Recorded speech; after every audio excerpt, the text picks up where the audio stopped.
buat jamaah? Alhamdulillah. Masih di tema kita hari ini adalah antara mama dan nenek. Nah mungkin buat jamaah yang ada di rumah yang suka menitipkan anaknya kepada neneknya bingung nih. Kira-kira obrolan nenek kepada cucunya itu apa sih? Yuk kita lihat ya tayangan yang berikut ini. Dulu masih kecil, mamamu yang dipelihara. Sekarang cucu lagi yang diurus. Nah, berdosa orang kalau menyuruh nenek. Nenek ini mau sekarang senang-senang hidup sama kamu. Mau jalan ke sana, mau ke sini. Aturannya kamu yang kasih bahagia nenek, kasih senang-senang nenek. Kasih tahu mamamu ya. Oh gitu kan, nanti ku kasih tahu mamaku ya, Nek. Ini benar-benar pembahasannya luar biasa ini. Saya tahu orang Apa dari tuh? mana nih. Apa tuh? Kalimantan Selatan. Oh Masya Allah. logatnya tahu Karena aja. pakainya kai. Kai Iya, itu iya, nenek. iya. Tapi gini ya, bicara Kakek. masalah tentang hukum nih. Mungkin Ustadz Riza bisa dijelaskan dalam Islam jika orang tua menitipkan anak kepada neneknya dalam jangka waktu terlalu lama. Bahkan ada yang memanggil neneknya itu dengan sebutan ibu. Nah gitu. Iya kan karena kelamaan. Bener. Ya ini bagaimana nih hukumnya nih? Mohon izin penjelasannya, silakan Ustadz. Baik, jamaah. Yeay. Oh jamaah. Yeay. Alhamdulillah. Kita sepakat kalau ternyata setiap orang itu punya tanggung jawab. Tadi Ustadz Maulana berkata, nenek atau orang tua kita tidak berhak untuk mengasuh cucunya. Sebab apa? Karena itu lebih kepada orang tua. Ayah dan ibunya adalah prioritas. Quran surah An-Nisa 34, Ar-Rijal qawwamuna 'alan nisa bima faddalallahu 'ala ba'din wa bima anfaqu min amwalihim. Sebagai seorang laki-laki, dia bertanggung jawab kawam untuk senantiasa mendidik, mengajar, membesarkan, memberikan maisha dan lain sebagainya. Sebagai seorang ibu, al-madrasatun ulah. Ibu adalah sekolah untuk keluarganya. Oleh karenanya ayah dan ibu mutlak memberikan pengasuhan. Quran surah At-Tahrim ayat ke-6, ya ayyuhalladzina amanu qu anfusakum wa ahlikum narah. Nah untuk ahli keluarga maka bapak dan ibu untuk mendidik anak-anaknya. Namun emergency atau ad-darurah terkadang ada single parent yang menitipkan cucunya kepada neneknya. Bagaimana seperti hal ini terjadi? Apakah boleh? Sebenarnya konsep tolong menolong dalam Islam boleh. Ketika seorang nenek ingin membantu anaknya karena masuk dalam kondisi ad-darurah mencari maisha dan rezeki, maka boleh. Tapi dengan syarat yang pertama harus diketahui jangan pernah menuntut neneknya melakukan pekerjaan di luar batas kemampuannya. Ya, karena apa? Orang tua udah capek. Video tadi tuh nyindir banget. Aku dulu ngerawat kamu. Sekarang ngerawat cucunya, iya kan, dulu anaknya. Jadi capek, aku pengen ke barat, ke timur dan senang. Ini sebenarnya curhatan 99,9% nenek begini. Jadi seorang anak wajib memahami, sudah capek merawat kita, jangan sampai dibebankan merawat cucu dari kita semuanya. Oleh karenanya yang harus kita pahami adalah boleh memberikan tanggung jawab kepada nenek tapi jangan di luar batas kemampuannya. Nah yang kedua, kalau nenek nanti memberikan pendidikan tidak seiring dengan kita, jangan marah. Karena nenek kan lebih kepada tradisional. Betul. Ya, masuk sudah mau maghrib. Nanti dibawa hantulah keluar rumah. Nah ini sebenarnya tradisional. Faktanya tidak seperti itu. Oleh karenanya ketika pendidikan kita dengan nenek kita itu tidak imbang, maka jangan salahkan dia. Jangan-jangan nanti begitu datang, ibu sih ngajarin yang gak bener sama cucunya. Jadinya kayak gini, hal ini tidak boleh. Karena itu keluar dari adab. Padahal kita tahu bagaimanapun akmalul mu'minina imanan ahsanuhum khuluqan. Kesempurnaan seorang mukmin harus selalu menggunakan akhlak dalam setiap menyelesaikan permasalahan atau kejadian yang terjadi. Nah yang ketiga, kalaupun terpaksa kita menitipkan kepada ibu kita sebagai neneknya, maka yang harus dipahami kita harus memberikan satu bentuk konsekuensi, tanggung jawab artinya berbagi. Bukan diletakkan full kepada nenek kita, tetapi tetap tanggung jawab itu diberikan kepada kita. Namun nenek sifatnya adalah membantu apa yang bisa beliau lakukan. Kadang ada kalanya semua Allah. pengasuhan diberikan kepada nenek, Nenek, sehingga itu. capek neneknya. Benar. Ini Masya Allah jazakallah khairan, makasih banyak Ustadz. Nah juga kalau kita bicara masalah tentang nenek dan cucu ini baru bahagia sekali, beruntung sekali apabila cucu ini bisa bertemu dengan neneknya. Apalagi Gitu. nenek bermain dengan cucunya. Ini Masya Allah. Kan Nah enak. ini ada sebuah tayangan nih Ustadz Maulana dan juga guru-guru kita yang lain. Ada cucu yang berdoa khusyuk di makam neneknya. Masya Wah ini Allah. dia tayangannya. Allahumma inna nas'aluka salamatan fiddin wa afiyatan fil jasad wa ziyadatan fil ilmin wa barakatan fil rizqi wa taubatan qabla maut wa rahmatan indal maut wa maghfiratan ba'dal maut. Allahumma hawwin alaina fi syakaratil. Ini hebat Masya Allah, tabarakallah ya. Kalau beruntung banget bisa ketemu sama nenek itu pasti nikmatnya luar biasa. Anak-anak saya itu senang banget kalau ketemu sama omanya, ini Masya Allah. Nah sekarang berbicara masalah tentang para cucu nih. Mungkin ada yang nggak pernah sempat melihat neneknya, nggak pernah merasakan kasih sayangnya. Nanti ini pada di hari akhir nanti atau di surga nanti atau di surga nanti. Ini ada nggak kita atau bisa nggak kita ketemu sama orang-orang tua nenek, buyut-buyut. Di sana itu bagaimana tuh? Mohon izin penjelasannya silakan. Ada tamu bawa kedong-dong ya insya Allah ketemu dong. Jamaah. Yeay. Oh, jamaah. Yeay. Alhamdulillah. Pemirsa yang dirahmati Allah insya Allah mudah-mudahan kita bersama keluarga kita tidak hanya berkumpul di dunia tapi juga ke surganya Allah. Amin ya Allah ya Rabbal Alamin. Nah ini dia pentingnya kita, kadang kita bahagia sekali di dunia reuni. Ya, ada reuni, waduh aku mau pakai baju yang seperti ini, persiapannya begini. Ketika reuni menceritakan pengalaman-pengalaman yang indah. Begitupun juga hati-hati ya, ketika kita bisa reuni di dunia, apakah senyum kita, bahagia kita, tawa kita bisa sampai juga reuni di akhirat? Nah ini dia nih, makan semangka dibelah-belah, maka waspadalah. Bagaimana Rasulullah pun juga ada rasa takut, kenapa? Bersedih, disebutlah amun huzan, tahun kesedihan, berpisah di dunia, mudah-mudahan bersama berkumpul di surganya Allah. Ketika istrinya meninggal dunia, pamannya meninggal dunia. Fatimah pun juga gitu, bersedih ketika Rasulullah dalam keadaan sakaratul maut, kemudian menangis dibisiki, kemudian tersenyum. Kenapa? Ketika tersenyum, engkau yang akan nanti menyusulku. Masya Allah tersenyum. Mudah-mudahan reuni kita di dunia sampai reuni kita juga di surganya Allah. Amin ya Allah ya Rabbal Alamin. Dalam Al-Quran surah Ar-Ra'd atau Ar-Ra'du ayat ke-23. Jannatu adnin yadkhulunaha, di surga Aden yang kekal abadi, nanti mereka semuanya berkumpul bersama. Bapak-bapak mereka, istri mereka, kemudian cucu anak semuanya berkumpul. Masya Allah. Jadi ada surga khusus di mana tempat untuk berkumpul. Kenapa? Modalnya adalah keimanan dan ketakwaan. Dalam Al-Quran surah Az-Zukhruf ayat ke-63, Al-akhilla yauma idzin ba'duhum li ba'din aduwwun illal muttaqin. Mereka semuanya ketika di dunia bahagia bersama, tapi hati-hati ketika nanti di akhirat menjadi musuh kecuali orang-orang yang bertakwa. Masya Allah. Yuk sama-sama persiapkan bekal. Kenapa? Karena bekalnya ini Masya Allah harus ada keimanan, ketakwaan biar bisa kumpul bareng nanti di surganya Allah. Amin ya Allah ya Rabbal Alamin. Buah naga beli saat semoga bermanfaat. Masya Bentar Allah. amat ini waktunya. Iya, pendek-pendek waktunya nih, tapi nggak apa-apa. Yang penting kebahagiaan semua insya Allah ya. Dan kita bicara masalah tentang nenek juga nih, nggak semuanya nenek-nenek itu juga sabar. Nah ini ada sebuah tayangan yang mungkin jangan sampai dicontoh ya. Ada tayangan cucu disiram air panas oleh neneknya. Ini tayangannya. Sejak 1 Oktober, RH yang baru berusia 11 tahun harus menjalani perawatan di Rumah Sakit Hasan Sadikin, Bandung. 60% wajahnya terbakar setelah disiram minyak panas oleh neneknya. Dari hasil visum diketahui murid kelas 6 sekolah dasar ini mengalami luka bakar stadium 3. RH pun akhirnya menjalani operasi penambalan wajah pada Kamis pagi. Butuh 1 jam untuk tim dokter yang terdiri dari bedah kulit plastik, ortopedi, serta anestesi melakukan operasi.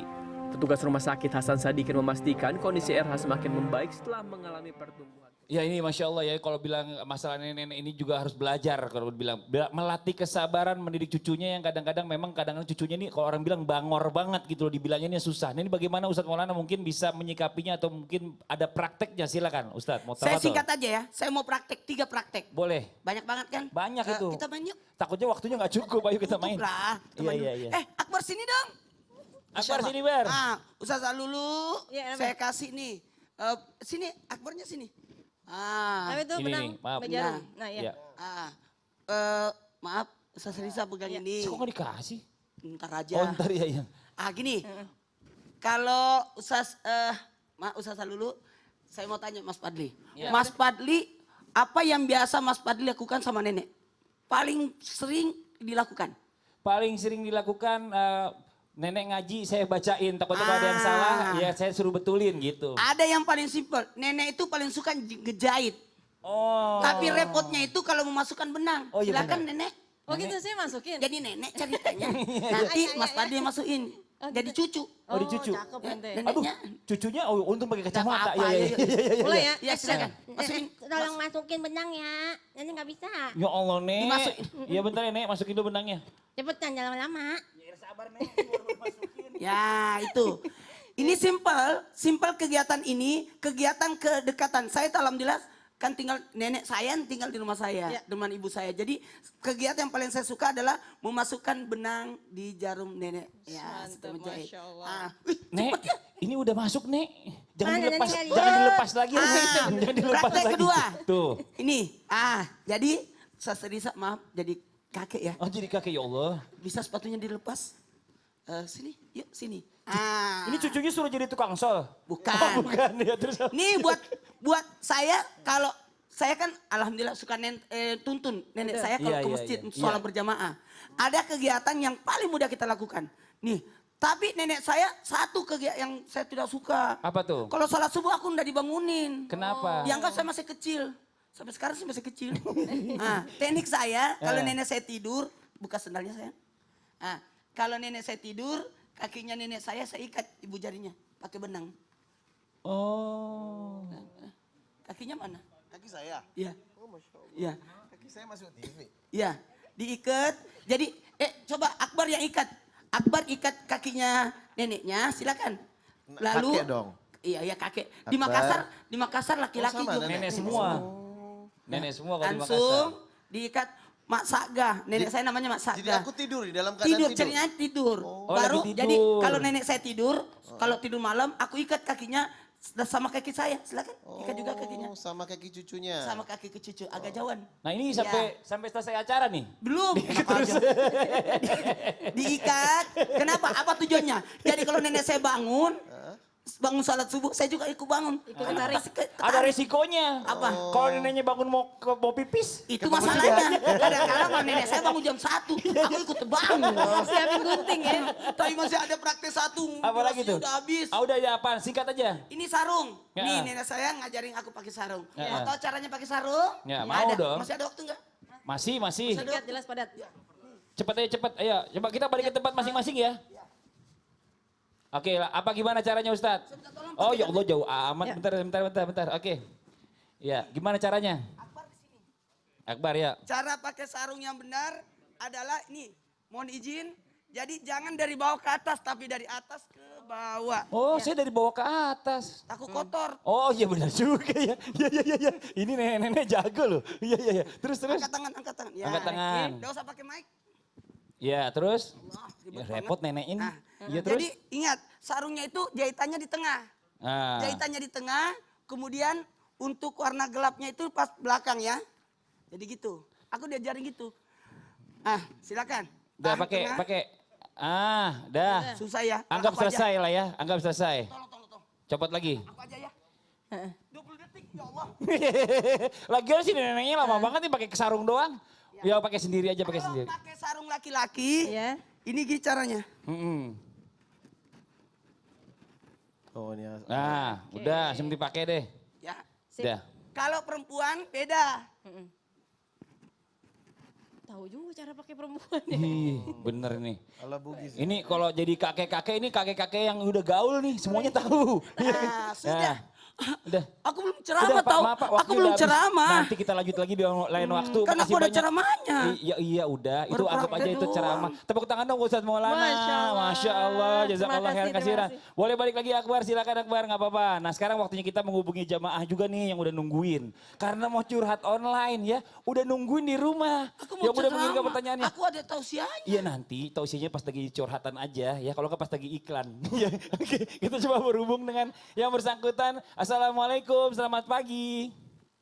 Waalaikumsalam, selamat pagi. Oke Mbak, silakan curhatnya.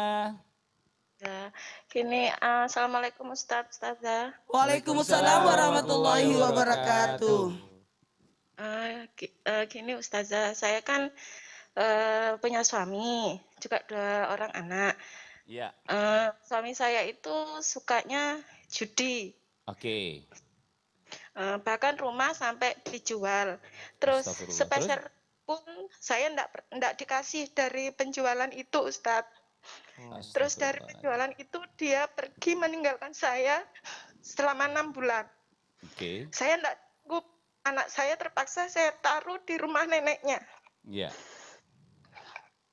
Terus sekarang saya kan ngontrak rumah. Setelah saya ngontrak rumah, dia datang setelah kecelakaan Ustadz. Oke, Dia datang itu setelah saya sudah bayar rumah kontrakan. Di saat hampir akhir tahun gini, dia pergi lagi karena nggak mau bayar kontrakan. oh ya Terus dia Allah. datang lagi, Terus saya terima lagi Ustadz karena ada anak ya Ustadz ya.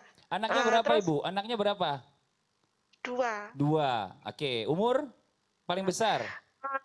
SMP kelas 1, Oh, udah saya besar taruh ya. di pesantren. Iya, terus? Terus yang satunya lagi di rumah neneknya. Oke. Ya dia jadi mau enaknya aja lah intinya Ibu ya. Mungkin kita untuk mempersingkat waktu. Karena nih kalau saya dengar curhatan dari Ibu ini bicara masalah tentang suaminya ini selalu menghindari masalah karena hobinya judi. Kalau boleh tahu pekerjaannya apa Bu pekerjaannya suami?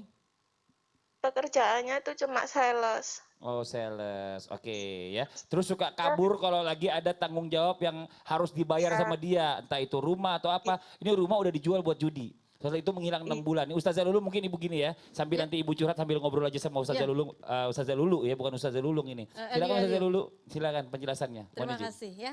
Yang pertama dunia ini adalah ujian. Dunia darul imtihan, dunia tempat kita ujian. Pasti Allah uji dengan apapun. Mau itu harta, kemudian anggota keluarga kita, kemudian juga kehilangan jiwa pasti kita diuji. Itu yang harus sama-sama kita pahami agar lebih husnudzon kepada Allah. Kemudian yang kedua dalam Quran surah Al-Ma'idah ayat ke-90.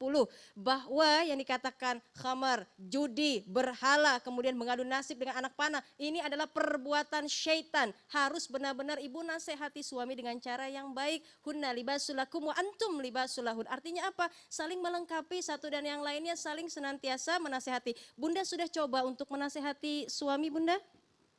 Sudah Ustazah, kemarin itu kan saya nasihat sampai saya ajak di kamar untuk tiduran sambil ngobrol. Ternyata dia marah dan sekarang kabur lagi di rumah saudaranya Ustadz. Ya Jadi Allah. saya coba menghubungi, dia memalingkan pembicaraan gitu loh. Jadi sampai sekarang pun dia enggak ada kabarnya. Sekarang suami di Dia mana Bunda? Saudaranya. Kalau saudaranya ditanya malah nyuruh saya bercerai. Iya, Bunda tahapan berikutnya bisa Bunda cari orang ketiga yang memang disegani oleh suami untuk menjelaskan, menasehati dengan bijak, dengan cara yang baik ya Bunda ya. Biasanya kalau orang ada yang disegani dia pasti dengar Bunda ya. Kemudian jangan lupa untuk senantiasa ikhtiar karena ada anak di sana. Bunda pun juga ini yang bertugas, Masya Allah. Harusnya tugas suami cari nafkah. Ini istri yang bekerja ya. Jadi Bunda harus senantiasa bersabar. Terakhir Bunda doa kepada Allah. Ad-du'a huwal ibadah. Doa adalah ibadah. Insya Allah mudah-mudahan Allah mudahkan, Allah lancarkan. Iya. Allah beri kesabaran yang lebih kepada Bunda. Oke, buat Ibu jangan kemana-mana dulu. Ya tadi baru kita mendengarkan jawaban dari guru kita Ustazah Lulu. Nanti kita akan mendengarkan juga jawaban dari guru kita Ustadz Maulana. Berikut solusinya Aku nanti sudah sekaligus. gemes, aku udah gemes. Jangan, sabar. Dan juga nanti kita akan berdoa bersama juga dipimpin oleh guru kita Ustadz Ariza Muhammad. Nah buat jamaah yang ada di rumah juga jangan pindah channel ya. Buat mbaknya yang curhat tahan dulu sebentar karena kita akan segera kembali lagi. Tetap di Islam itu Indah. Jamaah, oh jamaah. Alhamdulillah. Ya, mudah-mudahan jadi gini.